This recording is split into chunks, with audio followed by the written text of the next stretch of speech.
All right, I think we can get started. So hello everyone, welcome to Ethics Seminar Series. This is John. I'm the seminar coordinator, and together with me is Miss Kathy Manley. Kathy is our communication specialist, and Kathy and I will be today's moderator. Our director, Alan Williams, and our associate director, Ralph Ferrero, also join us. Just so you know that the seminar is being recorded. We'll put the recording on our YouTube channel, so please feel free to check it out afterwards. And today we are very excited to have our speaker, Professor Mace, joining us from Utah. So before he gets started, we'll have our Associate Director, Ralph, introduce the speaker. So Ralph, please proceed. Yeah, sure. Yeah. So pleased to introduce our speaker, Professor Jay Mace from the University of Utah Department of Atmospheric Sciences, where he's been there, looks like, for about 25 years or so. Jay has done a lot of work with ground-based, airborne, and satellites, especially with the ARM project and the CloudSat mission.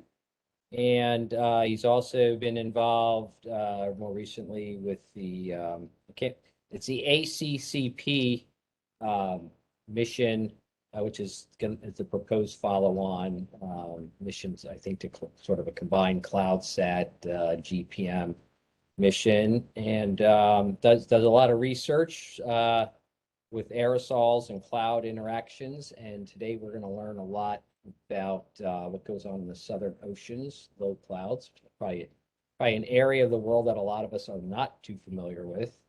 And so we look forward to the talk of Jay, and everybody listen closely and come up with a lot of good questions for him when he's done. So we'll turn it over to Jay. Thanks. Can you hear me okay? Yep. Okay. So yeah, I'm looking forward to today's seminar. It gave me the opportunity to sort of go back through some of the work that I've been doing over the last number of years and combine it into one talk. So I'd like to start by acknowledging my co-authors. Sally Benson has worked for me for probably longer than I care to say. I heard I was just at Utah for 25 years, so Sally's been with me not quite that long, but getting there. And then Elaine Protat, Bureau of Meteorology in Melbourne. He's been a very close collaborator and has really enabled a lot of this work. We started to get really interested in the Southern Ocean, I'd say, about a decade ago. And I started paying attention to the Southern Ocean when we began developing some of the first CloudSat and CALIPSO products. And you take a look at where the biggest and most where the biggest things are happening, where the most clouds are. People that do trim and GPM want to know where the biggest thunderstorms are. I wanted to see where the most clouds were, and so we began paying attention to the Southern Ocean. And these are just some early results from CloudSat and CALIPSO. And the Southern Ocean is one of the cloudiest places, on Earth, especially from from aerial perspective in terms of how much real estate's there. There's a lot of clouds, and I sort of was under the assumption that a lot of those clouds were deep frontal clouds. As a meteorologist, you're used to seeing these beautiful wrapped up big cyclonic storms. But when I started looking at CloudSat and CALIPSO, I realized that wasn't true at all.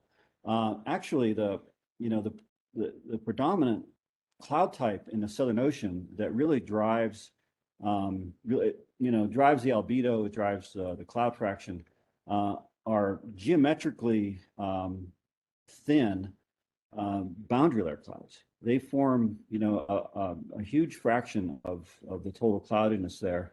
And when it comes right down to it, if you start drilling into this, you realize that a lot of these clouds are they're optically thick, what we'll see in a little bit, sort of the PDF sort of has a mode and right around 15 to 20 optical depths, but they tend to exist below, most of them below the level at which CloudSat the radar can actually see them, geometrically, because CloudSat has, is challenged to see below 1 kilometer. And so you wind up using CALIPSO a lot to constrain the properties of these clouds. And so, they're a challenge in that sense, because we don't have a solid way of observing them, at least, using sort of what's now become traditional methods like radar. Clearly TRIM and GPM doesn't see these clouds, and CloudSat has a hard time seeing them, but they cover a huge area of the southern hemisphere, and they drive the albedo.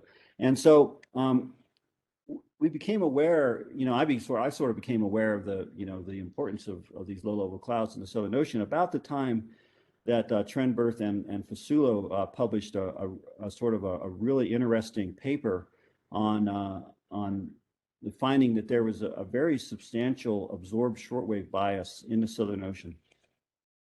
And that's shown here on this top plot from their 2010 paper.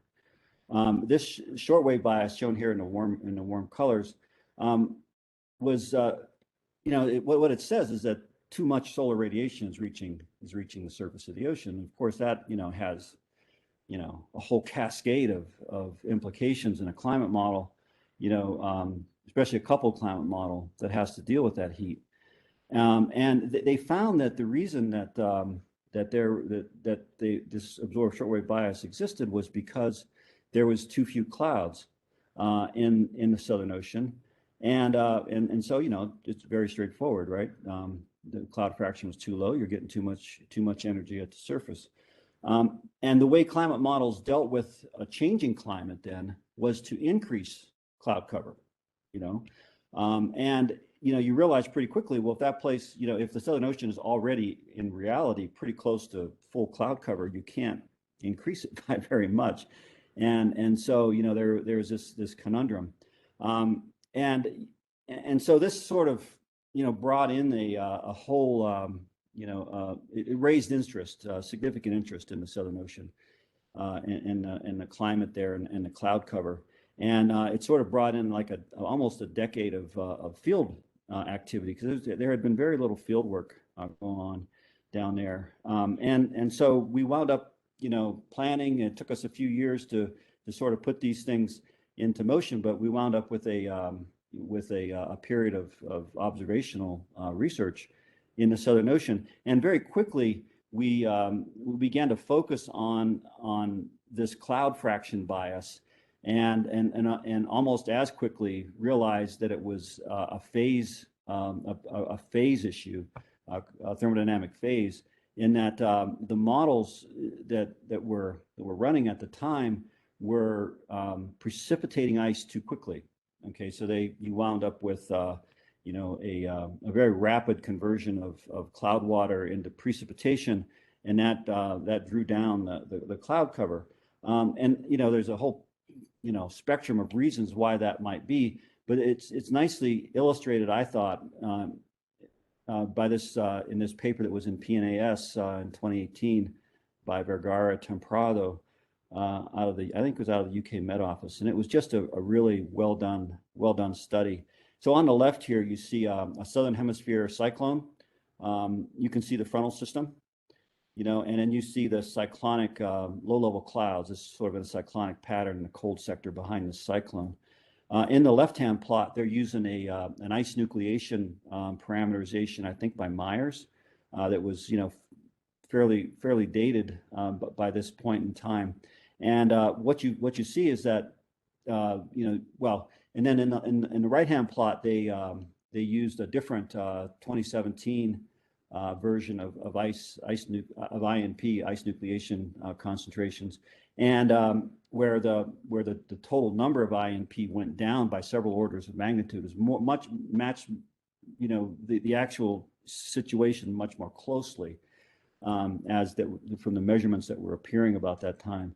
And you can see a very decided response in these low-level clouds to a decreasing INP concentration. And so the ice, the formation of ice precipitation became very fundamental, a part of the problem. Part of it, of course, is the INP, is the ice nucleating aerosol in this region, but there's also other things that create ice, like secondary ice production, and so INP probably isn't the entire story. So Jen Kay and her colleagues published a series of papers I think it began in 2016. They took a look at CALIPSO. They took a look at CALIPSO data, and if you look at CALIPSO data, you find a very rare occurrence of mixed phase clouds of ice, of the occurrence of ice precipitation in the supercooled liquid that seems to predominate over the over the Southern Ocean. And based on CALIPSO, they developed a new parameterization by modifying, essentially, Jen, if I understand this correctly, they modified the shallow convective detrainment phase. How water is, when water is detrained from shallow convection, does it come out as ice or does it come out as liquid? And Jen adjusted this in such a way as to match the cloud fraction that you see with CALIPSO, try to match the phase statistics with CALIPSO. And this had a really interesting effect. It took this absorbed shortwave bias, which is shown here in blue on the left, and reduced it to what you see here in red. Huge success. But you also notice that there's this interesting sort of latitudinal dependence on this bias with actually the opposite sign, a negative absorbed shortwave bias here in the mid latitudes of the Southern Ocean. Well, we went in and by having gone out into the Southern Ocean on a ship a couple of times, looking up with lidars, started realizing that there seemed to be a lot more ice coming out of these clouds than what CALIPSO was implying. So the first thing we did was go in and really look at the CALIPSO phase determination algorithm, and we published with Yang Hu an update to that, and that allowed it to allowed it to find mixed phase clouds a little bit more efficiently. And then we went back and looked at these results, and still found that they're compared to surface data, there just wasn't enough ice occurring in these clouds. Well, this surface data has been collected now from several field programs that occurred since 2016. And I'm showing here on this figure sort of where the surface data was collected, and in terms of sort of the voyages shown here in green and black and blue, and then where latitudinally the data were collected. And so we analyzed this data to look at latitudinal gradients and cloud properties and phase. And you can also see a timeline here. During the summer of 2017 and 2018, we also had the Socrates Campaign, which is an NSF-funded airborne campaign out of Hobart. At the same time, we had the RV Investigator, the research vessel Investigator, that was on this blue track, and I was personally on that ship, which was a ton of fun. And then at the same time, the DOE ARM program was running the Marcus Campaign, and also the Macquarie Island Campaign. That's shown. The Marcus Campaign tracks was a resupply on the resupply vessel, and that's shown here in green. And so where was all this data collected? You can see latitudinally that it was not evenly distributed. We tend to have this. You see this very. Look at the red histograms here that show just the time spent at the latitude bin. In that latitude band, of course, you see Hobart. The ships were up, in port some of the time, and then you see this bias towards north of 55 degrees. That's because of a 2016 voyage that's shown here in black, that really just we spent 5 weeks. I was on that ship too. We spent 5 weeks doing this black track, and so you see this bias to the mid latitudes, and then we drop off a little bit, and then pick back up into the high latitudes, and that's because of Capricorn, the Capricorn voyages, and the ships tended to spend a lot of time at these Antarctic stations when they were doing their resupply, and so we have this sort of uneven distribution of data, but still sufficient for us to take a look at the cloud properties and the phase.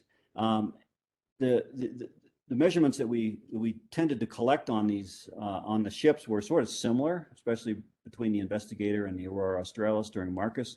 That it included vertically pointing millimeter wavelength radar, Doppler radar, microwave radiometer, LiDAR, backscatter LiDAR, MRRs, micro-rain radars, etc. And on the Investigator, we also had a dual pole C-band radar. I won't be showing any of that data today, but it's pretty interesting data set as well.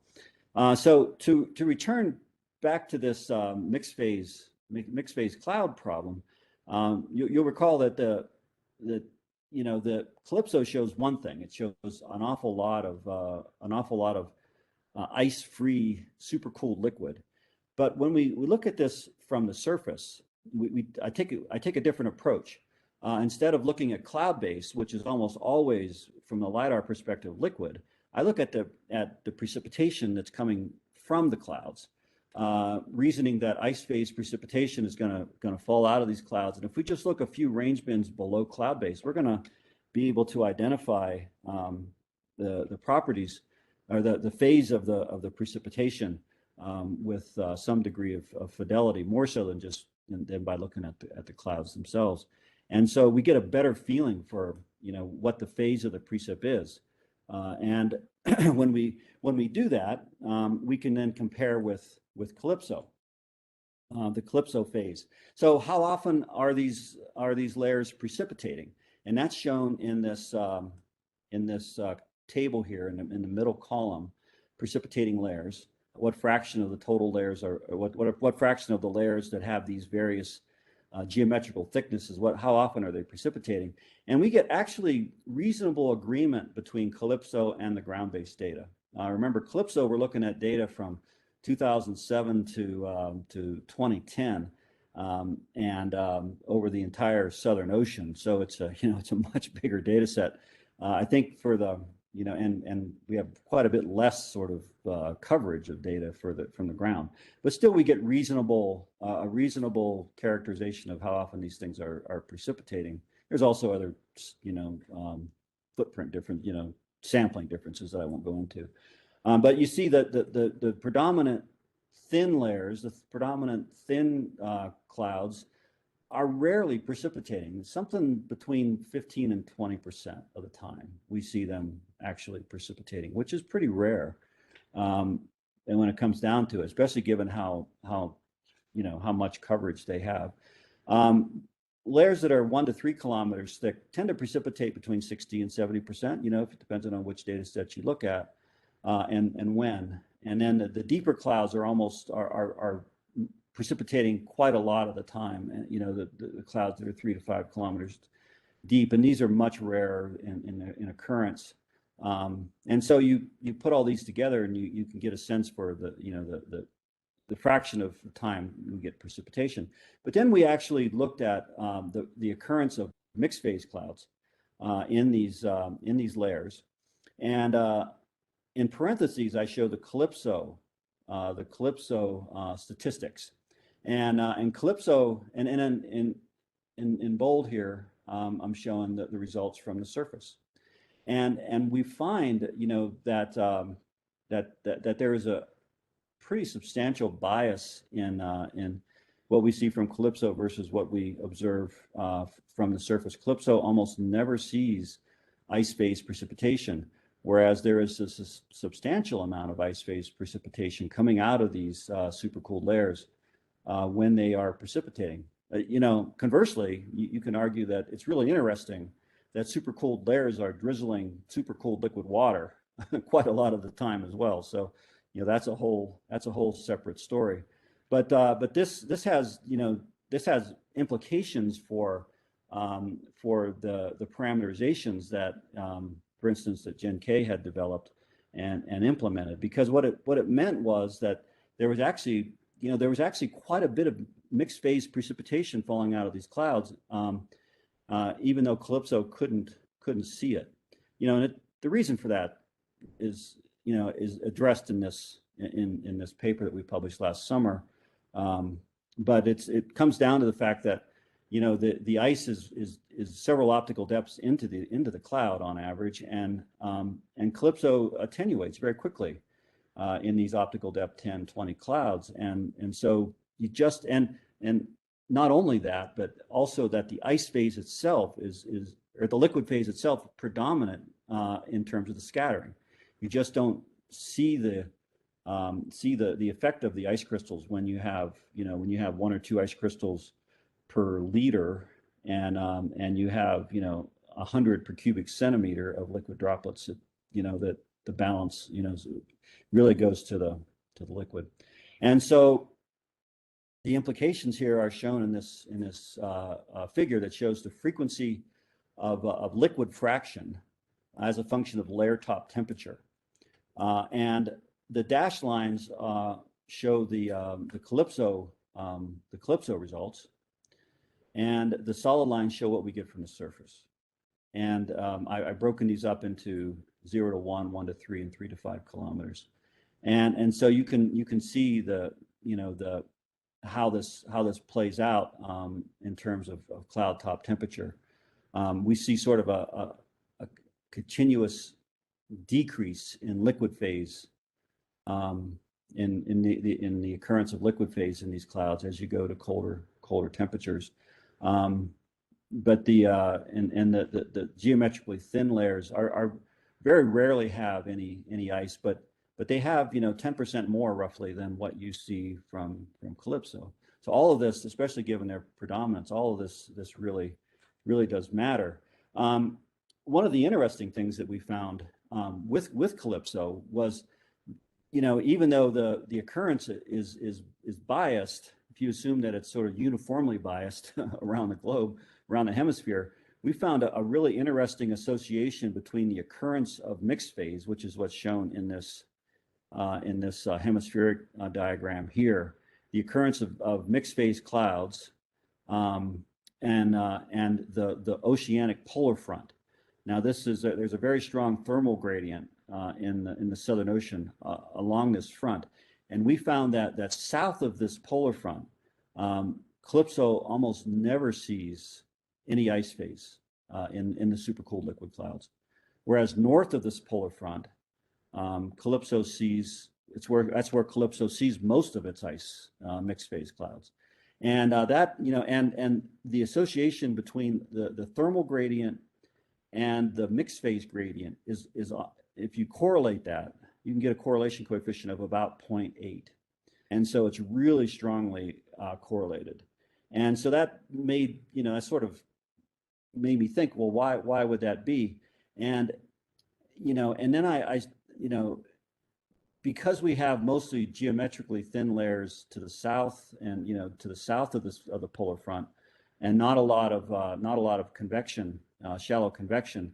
As air masses come off of Antarctica and they work their way equatorward, they cross this thermal gradient, and convection increases substantially. Shallow convection, you go from more stratiform to more convective. This is, of course, broadly averaged. You can certainly find occurrences of shallow convection south of this, but on average, you tend to have a lot more convection, and you see a lot more ice with CALIPSO. And so, what's going on there? And I speculate, we speculated in this paper that as air masses pass over this thermal gradient, they get this bump in forcing, and you wind up lofting drizzle into the secondary ice formation zone, and much of the ice phase precipitation that you see then in this shallow convection is generated by secondary ice processes.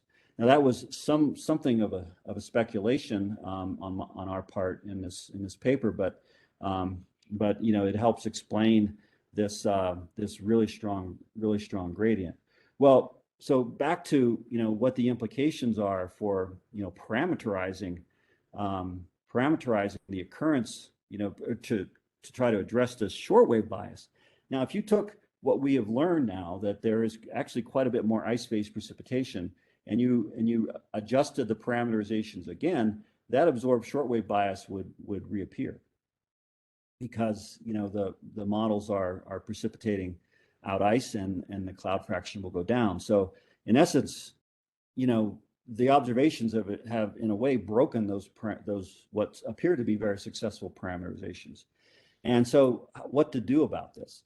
So I go back to this result that Jen published, and then in another paper shows similar model results. So you see this gradient, and you have a positive shortwave bias suggesting that there's too few clouds to the south, but then you have too many clouds to the north.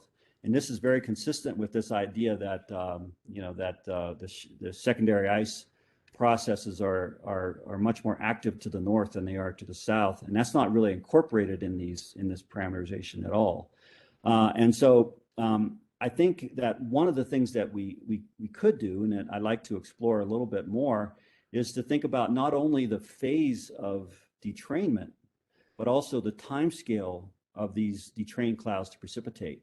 There's two aspects to this parameterization, as I understand it. It's a little bit out of my wheelhouse, but this time scale is critical, because if the time scale is too rapid in the parameterization, then the clouds are going to precipitate very quickly and reduce cloud cover. Recall that these shallow clouds we only find them precipitating about 15 to 20% of the time. And so the time scale for these things precipitating out is actually, I think, fairly long. And I think, it's something I'd like to explore in future work, but I think that time scale is a critical aspect of this, that it has not really been considered. So I'd like to move on to a discussion of cloud properties. That we developed an algorithm to look specifically at non-precipitating supercooled liquid clouds from the ground, from the surface, from the ship data, and we applied that to the ARM Marcus data, and also to the data collected on the Capricorn voyages. And this series of figures, I won't go into the details of this. You can read about it in this paper, but it's essentially an optimal estimation algorithm that uses LiDAR extinction, radar reflectivity, microwave brightness temperature, and outputs, sort of the microphysics of interest: liquid water path, number concentration, and effective radius. And we validated that against downwelling solar fluxes, and that's shown here, near zero bias and some scatter. But and then these other figures show sort of the fractional uncertainty that we have in the algorithm. Shows liquid water path. We're able to retrieve that to within 30 to 40%. Effective radius, on average, about 20%. And the number concentration, this is somewhere between a factor of 2 and a little bit higher is our uncertainty.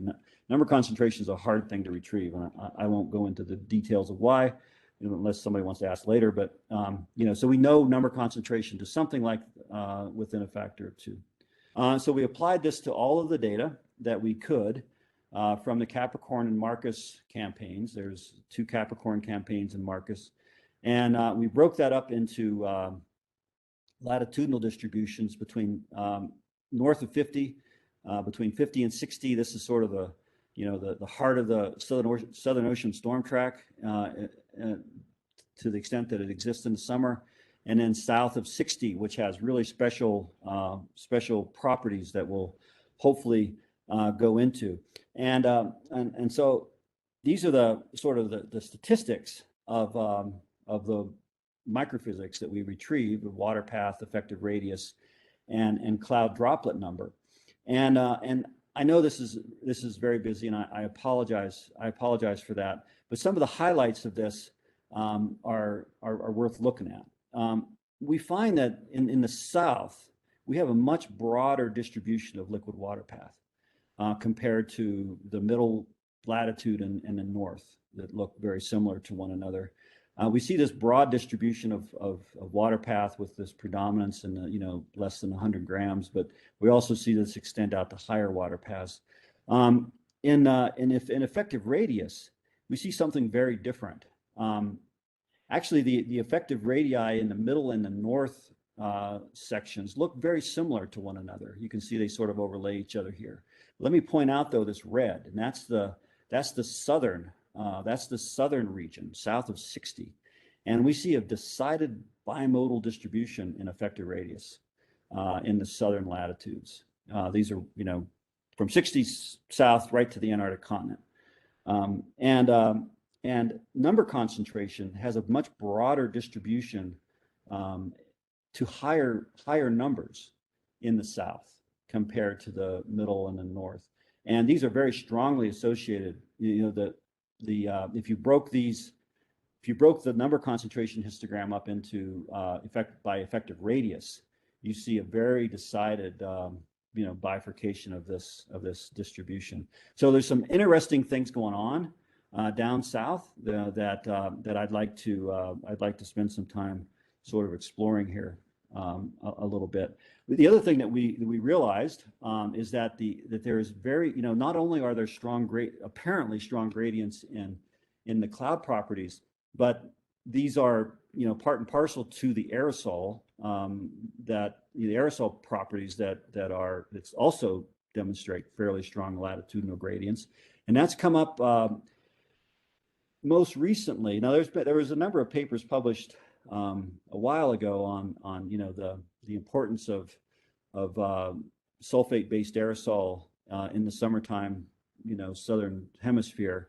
There's been a series of these, but there's been a couple of really good papers show up just this year. Cindy Toohey published one, and then Rui Humphreys published another that show that that there's both latitudinal gradients and there's also vertical gradients. And that the whole vertical gradient thing is something I hadn't really tuned myself into until I really tried to put together Cindy's results with Rui Humphreys' results. And so what I'd like to point out here is this. Let's look down on this bottom right plot, and you can see the concentrations and the compositional information that we have as you go from north to south. We see that sea salt, for instance, sea salt-based aerosols in the boundary layer at the sea surface sort of reach their maximum in this 55 to 50 degree latitude bin, and then go almost to zero by the time you get down south of 65. And that, the winds are lighter, there's more sea ice, there's a lot of reasons why you would see this go down.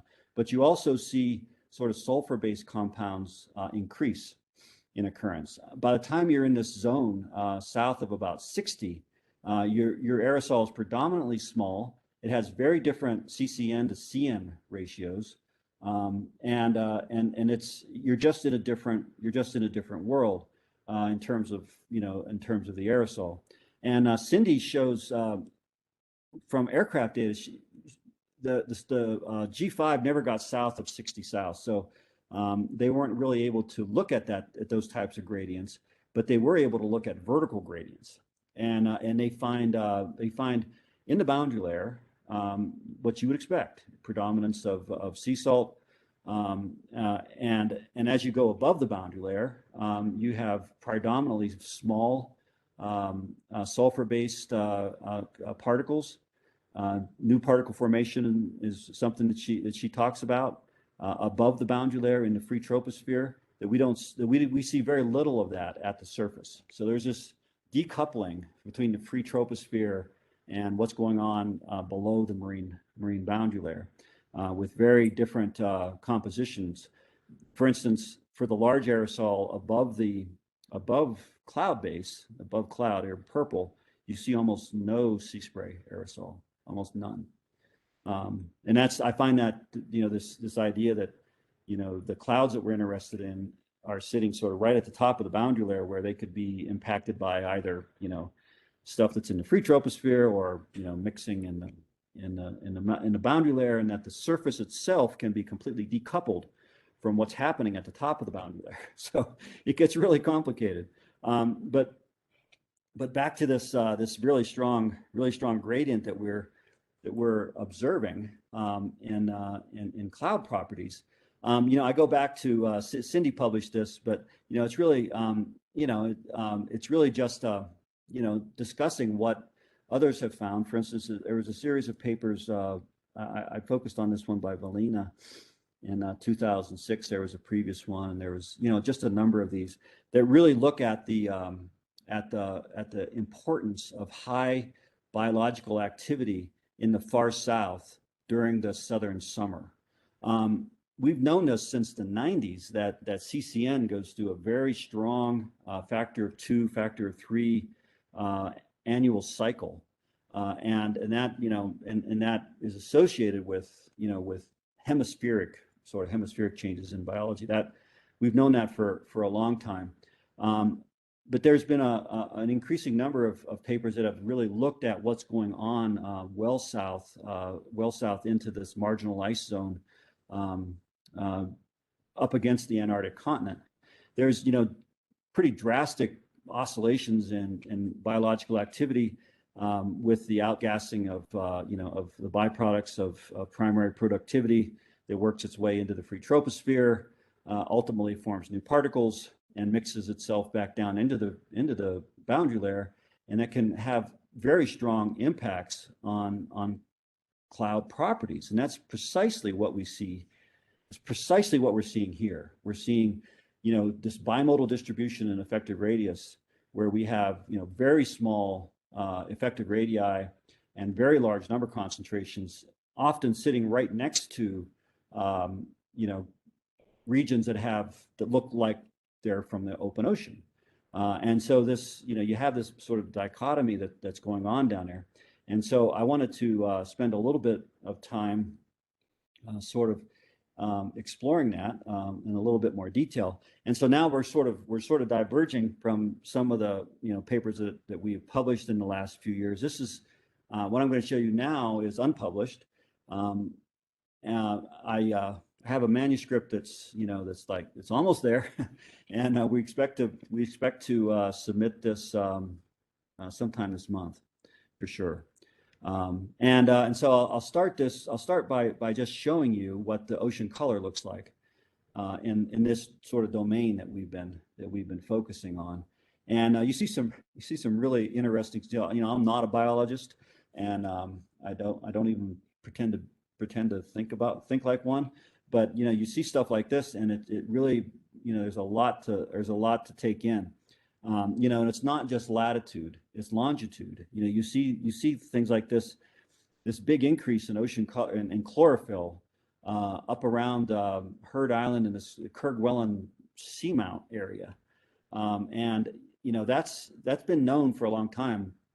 But it's an annual event where you have really high chlorophyll activity, really high biological activity going on up here at all trophic levels. I mean, I've read papers about, they'll tag a big mammal somewhere, and they'll track that mammal, and he'll find the eddies that are sort of spinning off of this Kerguelen area, and then they'll feed in that for months during the summertime. So I mean, there's big, this whole food web that's going on there. It's really, really very interesting. But I think that it has the potential to be impactful to the cloud microphysics and the radiation transfer that we sort of encounter. So you look south of 60, and you see this, this big region of high chlorophyll, especially in these bays, where the numbers get up to, very high numbers of very high concentrations of chlorophyll. And you see this big minimum sitting out here. This is sort of the region where the ships spent a lot, and the aircraft actually spent most of their time. And so decided to take a detour away from CloudSat and CALIPSO and look at MODIS. Now, of course, the beauty of MODIS, and many of you in the audience know this, The beauty of MODIS is that it has a swath, a large swath, and it has global coverage, and there's 2 of them. So we have MODIS flying over the Southern Ocean many times a day, and so I decided to take advantage of this this methodology that Grossvenner et al. Published in 2018 that allows us to take sort of the retrievals of optical depth and effective radius, and with assumptions, convert those into a number concentration, a cloud droplet number concentration. And there's some pretty significant sources of error here. I think that they analyze this. They do a good job with this in the paper. They come up, I think, an uncertainty value pixel level of about 60 to 80% in number concentration. And so again, number concentration is the 0th moment of the size distribution. It's a very difficult thing to retrieve, even with LiDAR and with radiometers. You're 2 orders of magnitude removed from the thing that you want. So you're really making some assumptions. But let's just go with it and see what we get. So we took this MODIS data from summers of 2016-17, 17-18, and 18-19, and we calculated the number concentration. We were very careful about filtering these so that we had non-precipitating liquid phase clouds. We gathered those into 1 by 1 degree bins, and then we calculated the mean and standard deviation of the number concentration within that 1 by 1 bin. So we sort of really coarsened down MODIS. We also required a solar zenith angle of less than 60 and a view zenith of less than 30. So all of that together, we really tried to only focus on the stuff on the clouds that we think this equation would this derivation would be applicable to, where we have very high confidence in tau and effective radius. And we did that over 3 summers, and here's the PDF of number concentration that we get for summer. You can see that it sort of peaks here somewhere in the 60 to 80 range. But what we did then was look at the low end of this and the high end of this, just to sort of separate things out. And we're going to really focus primarily on the high number concentration quartile here in what we're going to look at. What we're going to look at next. And so, where are these high quartile observations from MODIS occurring? And that is what for the 3 summers that we have, that is what I'm plotting here. Okay, so we took those, had those boxes, and we counted how many times that high quartile existed within each box, and that's sort of what. And then we averaged that, and we collected that over three DJF periods, and that's what's shown here. Of course, the obvious result of this, and it's quite striking, is this strong latitudinal gradient in this high quartile number concentration occurrence, and the fact that the high ND, high number concentration bins seem to have themselves pinned up against the Antarctic continent. I find that extraordinarily interesting. And then you also see this longitudinal gradient here as well.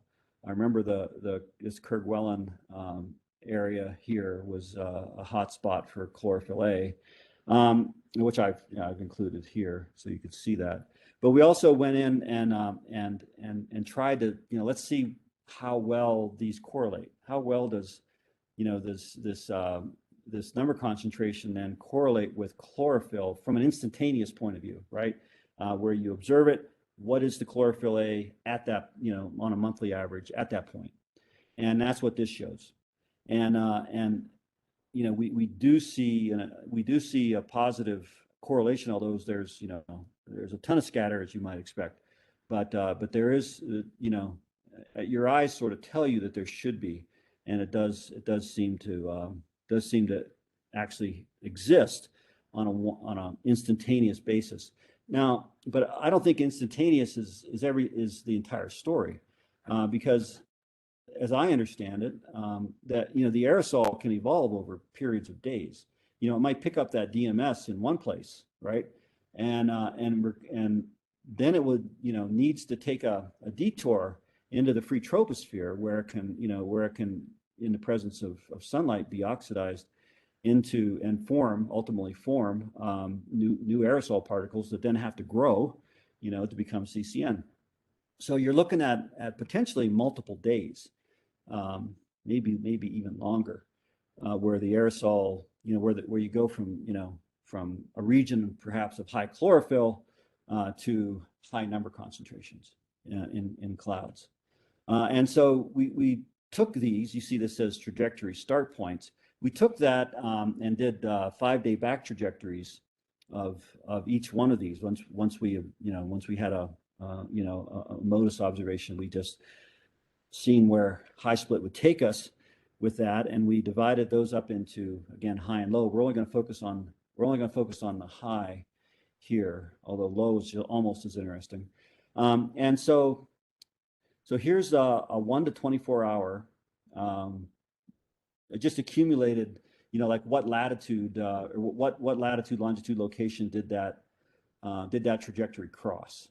So we start here, and then we take it backwards in time, and then we just sort of accumulate the statistics, 1 to 24 hours. And so you don't see a lot of difference between this and this. But then when we go back 24 to 48 hours, you see some very interesting things. And then 24 to 72. So up north, in this Kerguelen area, you see the air masses are coming out of the southwest, right? So that's not a surprise. They're passing over this region of high chlorophyll around this area, and this region could also be influenced by other factors. But what I want to focus on is this region down near Antarctica. If you go back, from 1 to 24, 24 to 48, 48 to 72, you see these air masses definitely trending towards trajectories that go over the Antarctic continent.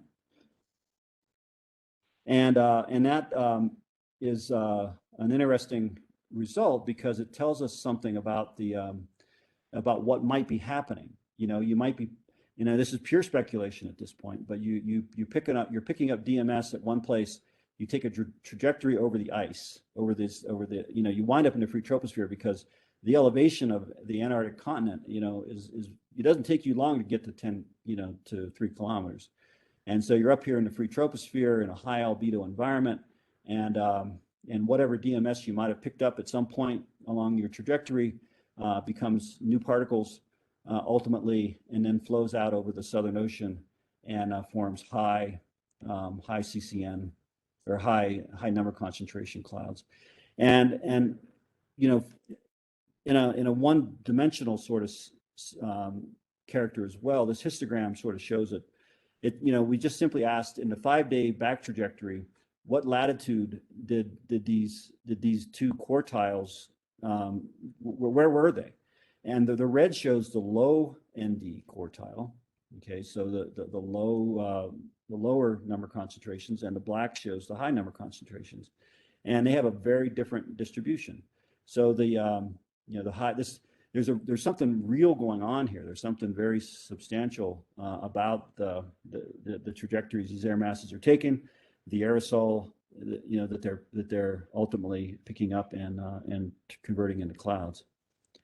So I'll stop here, and I'll just sort of summarize a little bit. You remember phase is a really hard thing to determine, and there's that I think the jury's still out on that. It's CALIPSO is probably not the best observing facility or observing platform for determining the occurrence of ice in optically thick clouds. Just isn't.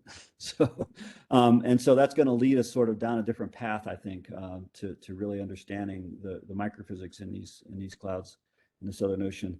We are seeing very strong latitudinal gradients that occur, I think, associated with seasonal biology. I'm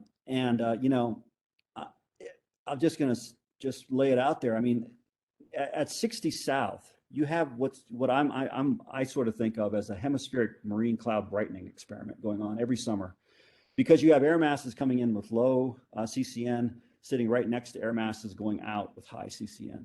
And this is it is very much a marine cloud brightening experiment that nature sort of does all the time, every year, and it's something we can learn from it. And so that takes me, obviously, we need more data. Always need more data, right? For instance, like what's going on in the Ross Sea? I mean, that has some of the highest chlorophyll concentrations on the planet, and then eastward from the Ross Sea, they must have an effect. And as far as I know, that area has not been very well observed. So I'll stop there for good now and acknowledge my funding sources. I love doing this work. I just enjoy the heck out of it, and I'll leave you with a little bit of literature. I spent time on these ships. You kind of get to know these birds, and you kind of understand that. You kind of understand, we, as if it had been a Christian soul. I mean, there's something behind those eyes, those albatross, and it's kind of a fun thing to think about. So thank you very much. Appreciate the opportunity, and I'll take any questions. Thank you. If you have any questions for our speaker, please just go ahead. You can unmute yourself or raise your hand. Or if you don't have a microphone or just prefer to type, you can type it in the chat and I'll read it out loud. Oh yeah, Dr. Lee, go ahead. Hi, do you hear me well? Yeah. Yeah. I hear you. Yeah, very, very fascinating talk, and really, because I know a lot of your work and very interesting stuff. So a few questions, if you don't mind. The first one, you talk about the bias of cloud bias in the region, and you use CALIPSO to try to figure out what's the cause of those bias. You mentioned that CALIPSO, do not penetrate much.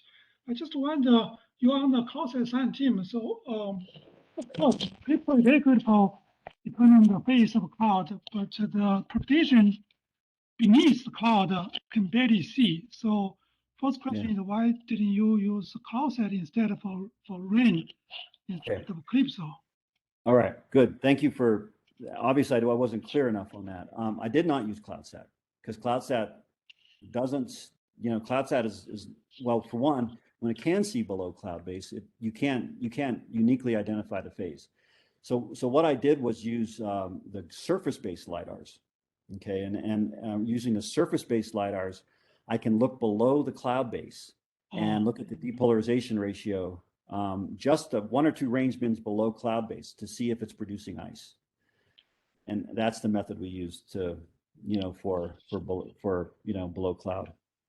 Oh, I see. So you use 2 different LiDAR, CALIPSO for phase and the ground-based LiDAR for rain. Okay, that makes sense. Yeah. Second question is about the second part of the talk. So the connection, interconnection between chlorophyll, CCN, and cloud, that's definitely very interesting.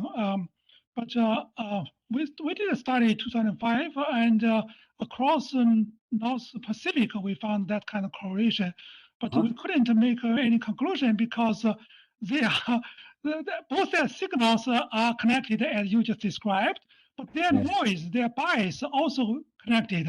So basically, when you have a high chlorophyll, you could have a bias for the aerosol for the CCN.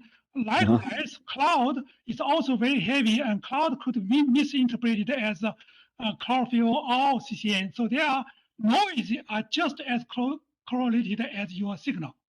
Yeah, that's true. And because we've seen it both at the surface, in aerosol data from the surface and cloud data from the surface, and in cloud data from space, we're seeing this. We're getting to the same story.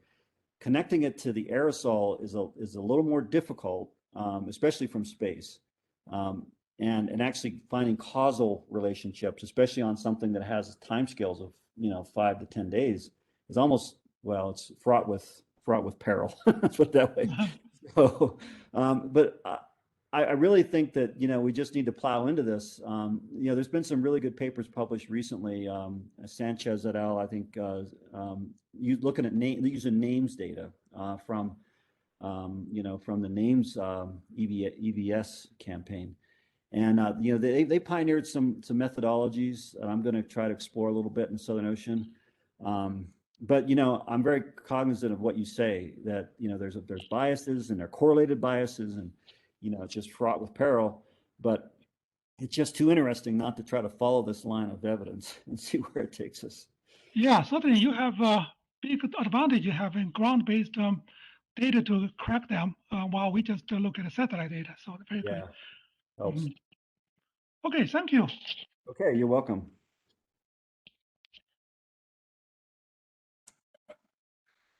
Thank you. Santiago, I see your hand is up too, so you can go next. Yes, hey there. Hi, Santiago. Hey Jay. Very nice talk. Very nice to see you're looking into the part of the world that not many people look into. Yeah. So a couple of questions and observations, maybe. Well, maybe I'll do the observations first, so we can go to the question. Regarding the using satellite chlorophyll as a proxy of biological activity and aerosol production is very limited, in the sense that the chlorophyll does not necessarily correlate with all aerosol production. Of course, you have the sea salt part that is usually correlated with wind, but then you have the organics, all the organics that come off, and it's been shown that not necessarily correlate with the chlorophyll that you see from satellite. So, so that's a source of, and so that's a comment. I don't know if you have any, but the other point I wanted to make, in your in situ data, from the plane or maybe from the cruises, was there any measurements of soluble organics? The assessment of biogenic aerosols usually are associated with DMS and sulfur, but also there is a component coming from organic that has big inorganic components that not necessarily are related to DMS. That was measured on the Investigator, and that's not part of this figure here. That's what I wondered. Right. It was measured, and it does increase as you go south, but not to the extent that you might expect. I was a little bit surprised that it didn't go off the charts. It didn't at all. I mean, what really went off the charts, depending on the air mass we were in, was the MSA. The MSA would it would increase by a factor of 10. I mean, we've seen changes of a factor of 10 going from an air mass that was typical of the open ocean to the north to these it's almost like a front. It was it was very sudden, where we went into this whole entirely different aerosol regime. And the organics went up, but not as much as I would have probably thought. But the MSA went up by huge amounts, and so it's probably about the most that it's a bit out of my wheelhouse. So it's about the most I'd really want to comment on at this point. Okay. Oh, cool. Thanks. Yep. Thank you. So, Sibo Zhang, I'm sorry if I mispronounced, but you can ask your question now. Hey Jay. This is really wonderful talk. Thank you. Oh, thank you. Very interesting and inspiring. I have a question about the first part. So you mentioned that most of the ice crystal observed is below the cloud top that cannot be easily seen by the CALIPSO, right? Mm-hmm. And I'm just wondering, what is the mechanism for the ice formation there? In the warm cloud, you have glycerin coalescence, you have precipitation and then fall. But how does the ice crystal form in the middle of the cloud? Okay, that's a really good question, and we don't have pound the table kind of answers yet on this. But there was a very recent paper by Sonia Lasher-Trapp, who was analyzing Socrates data and doing some modeling work. And what she found was sort of what I sort of implied in this paper, and that's that secondary ice processes are really, really important to generating the ice precipitation that we see.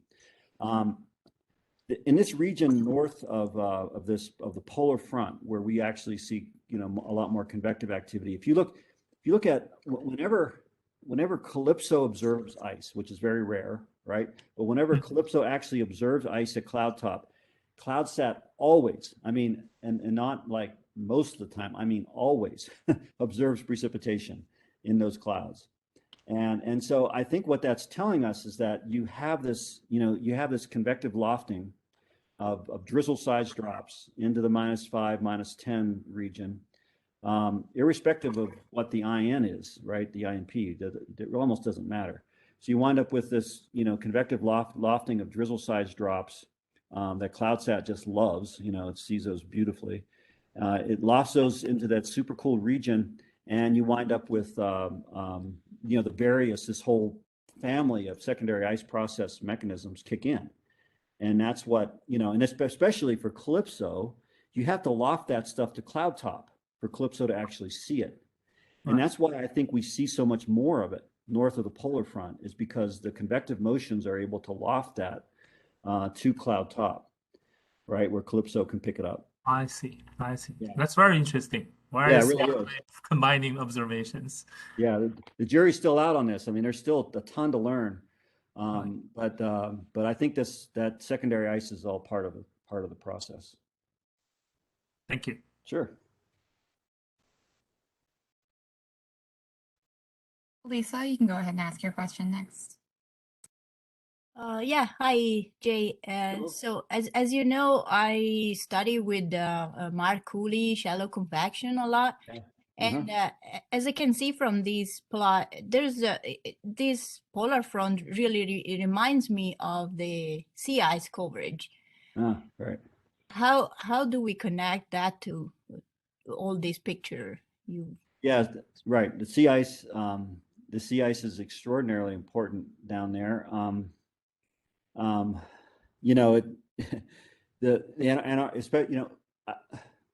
struggling here. Our observations, except from CloudSat and CALIPSO, really don't extend into the winter. They don't extend into that period, and so we don't know very much about what's going on as the sea ice breaks up. We think we know what's going on once the sea ice starts to build, because you're in the fall transition period, right? So the biology sort of going to sleep, and sea ice is growing, and sort of the continent expands out, right?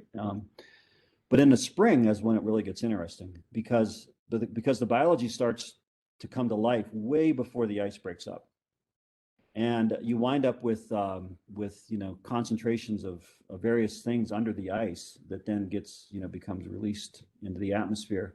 And so there's actually there's a voyage called the Marginal Ice Zone voyage that's going to take an Australian icebreaker down there in a couple of years in September and October, and they're actually going to look at the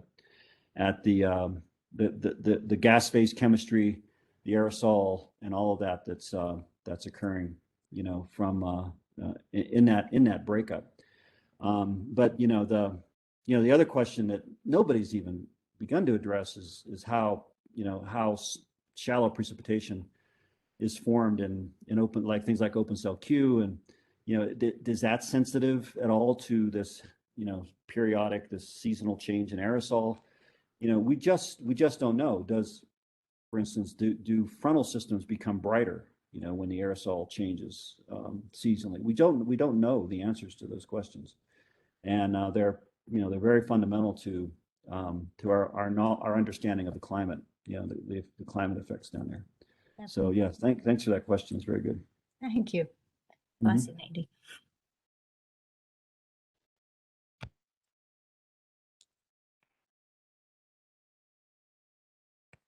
Does anyone else have any questions? I see a bunch of comments in the chat too. Jay, Yeah, it seems to look at the chat. yeah, there's some really nice comments from George Hookman and some others. But if Okay. anyone has any questions, you can go ahead and. Oh wait, I don't know if you can look at it with your with your screen shared, but you could also just close your screen if you're. Yeah, I can close the first one. Share. If you hover to like the middle of the top, Yeah. oh, you got it. I think I got it. Yeah. Yeah. Does anyone else have any questions while we still have Jane? Yeah, I can go as long as you want. So, you know. Oh yeah, Mayhan, go ahead.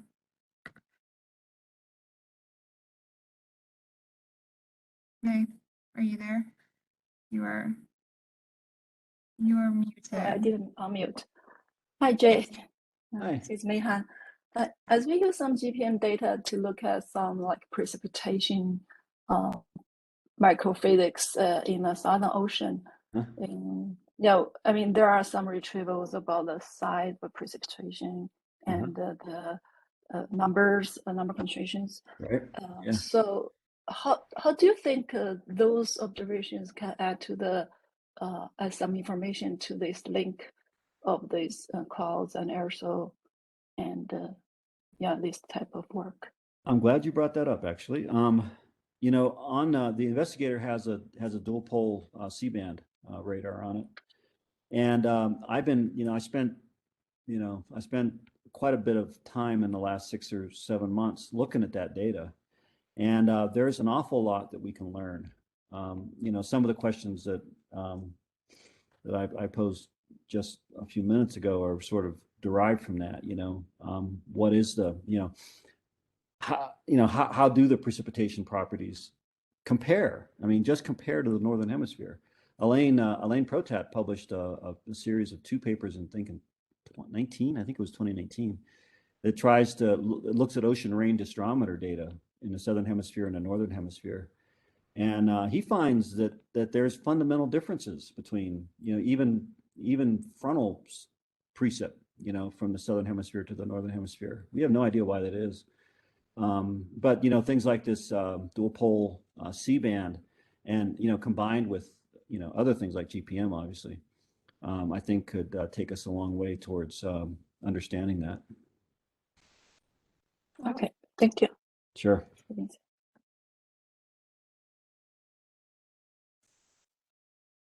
Any other questions? Okay. Well, unless someone interrupts me here, I'm going to assume that all the questions have been asked. So thank you, Jay, for giving us this great talk. Thank you, everybody, for attending and asking some really great questions. We'll finish up today. We are, I believe we're skipping next week because of spring break. John, please correct me if we're not skipping, but I think we're skipping, and then we're gonna resume the week after next, which will be Monday, March 28th. So everybody have a great week. Okay, thanks everyone. I really appreciate it.